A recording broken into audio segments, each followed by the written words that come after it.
Well, hi there, this is DBT, and alright, it's time for another Current Took micro showcase. And today, as you can see by the title and the thumbnail, we're gonna be looking at the Super Shotgun again. Now, this is a weapon that I already shown some weeks ago, and you know, I've been listening to the feedback that I have been getting about it, and yeah, I understand some of the points that you guys have been making, and that's why I decided to revisit this weapon and show you the changes that I have implemented based precisely on the feedback that I got.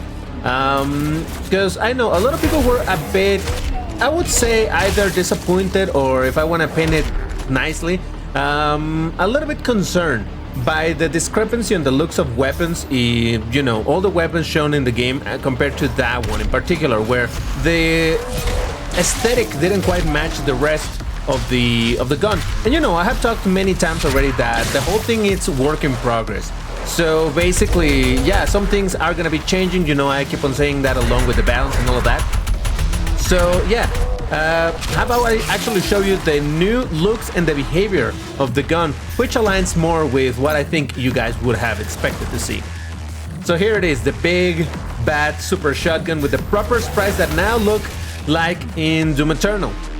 Now, as far as how this works, well, the primary fire doesn't have a lot of interesting things to say about it, right? You just shoot, and you can see reload your guns. Now, I had to skip a little bit of the animations of the reloading, because the reality is that it already has a lot of frames for the animation.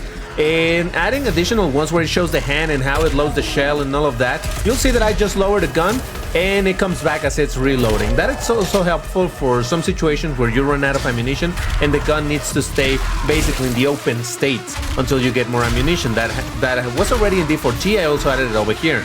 So at least the weapon now, it looks much more like you would expect, basically with the Doom Eternal style of sprites. But I know what you're thinking. Alright, yeah, primary fire is fine and all, but what about the alt fire? Alright, well, first of all, I want to say that I think I've made it clear that the entire thing of the mid hook is something that I'm not really comfortable with. Mostly because, first of all, remember that this mod is completely compatible with Xandronum. I know that there are some people who have made mid hooks and all of that with Z-script and things like that. And that's fine and dandy, but considering that the mod, despite the fact that it's mostly for single player, but it needs to keep the compatibility with multiplayer, it's being made again with Xandronum in mind. So coding something like that is just a straight up something that it's just not worth to spend tons of hours in. So, and like I said, as I mentioned in that other video where I felt that having a mid hook is just gonna completely break the non-vertical movement found in Doom, you know, that whole thing where people used to say that the game is basically a 2D game, a fake 3D game. That in the end, it was shown that it was BS because there's some verticality to the game. But anyway, yeah, I felt that the mid hook is just absolutely gonna end up breaking a bunch of things, and I'm not super happy with that. And on top of that, the difficulty to even try to bring something like that to the mod, and the game is freezing on me because of course it would. So, alright, enough blah blah blah. How does it work? Well, it's not really a mid hook. I understand that a big part of the joy of the mid hook, it has to do with, you know, just shooting something from your gun and the nice little clanky clickety sounds that it makes. I love those sounds. So the Super Shotgun in here, what it does, once you get the upgrade, originally the gun you're gonna get it without this upgrade, but once you get the necessary upgrade for it, and let me get some more armor because over here I'm taking a lot of damage. Once you get the upgrade, you're gonna get the alt fire, which once you use it, it's gonna do this.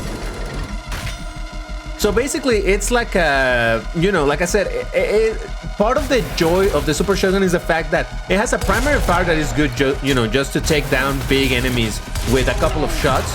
But on top of that, shooting something else with the alt fire. So over here, it's more like a fiery beam. And to be more specific as to how it works, obviously, this is not a hook. It's not gonna pull anybody towards you. You're not gonna get pulled towards anybody.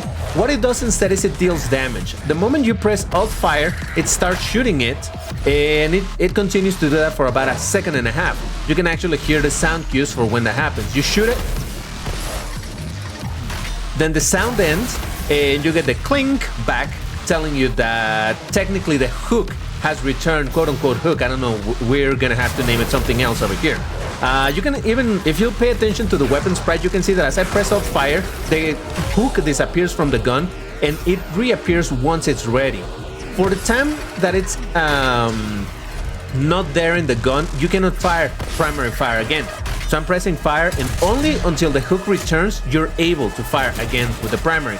So it's basically a situation where you're gonna have to decide if you want to deal a bunch of damage with primary fire, or if you have a bunch of little enemies that you want to shoot, you can just straight up use the alt fire, which has almost an unlimited range, in order to deal with the little bunch of enemies. So basically it's a bit of a combination of high DPS and relatively quick rate of fire, alt fire, you know? So I know it's quite a departure. Oh, and another little detail. You'll notice that once the hook returns, it still has that crack last sound to tell you, okay, it's completely ready. Right there. And that's precisely when the hook appears back in the weapon. So yeah, like I said, something else, and you can actually interrupt it. As you're firing this, you can release the button in case you need the weapon to stop firing that little sort of fiery beam and get it ready back for primary fire. So yeah, like I said, I know that this is quite the departure from how the weapon actually works in Doom Eternal. But you know, I kind of have explained already my reasons as to why I do the things I do. And I've said many times that this mod is not gonna be a one-to-one copy of Doom Eternal. And I know that this is gonna, break a lot of people's hearts regarding this gun and how it works and oh my god, the hook and all of that. But as I said, I was looking for a slightly different approach to the fire hook. So there you have it. You have finally seen the proper sprites for the gun. Now you know the behavior for both the primary fire, which it's simple as it gets, and the alt fire, where you can just fire the sort of hook in order to deal some additional damage to enemies. I guess for people that know me, you know how much I like lightning guns, so this is in a way sort of a replacement. Maybe I should call it the fire lightning or some dumb shit like that. Anyway, so yeah, that's pretty much it for this weapon. As usual, I know that this video took a really long time. I've been working a lot in a different thing. I've teased in the previous video that I'm working on something else. It's just not ready to show yet, and holy shit, I want to show it to you. Trust me, once you see it, you're gonna be like, okay, I'll forgive you for changing completely how the fire lightning meat hook, whatever the hell it's called, works. I promise, it's gonna be interesting, and some monster that people are waiting for, that I've been waiting for a long time, it's also coming. Just gonna leave it like that. I don't know, you do the math. So yeah, that's gonna be it for this video. As usual, feel free to check my secondary channel, DBT's Vrooms. Links are in the description and in the pinned comment for any and everything related to my Vroomy endeavors in racing games and all. But yeah, once again, thank you for the patience. I love you guys. Seriously, appreciate you for all the feedback that you give me. And yeah, I'll see you in the next one. Take care, everybody, and stay safe. Bye-bye.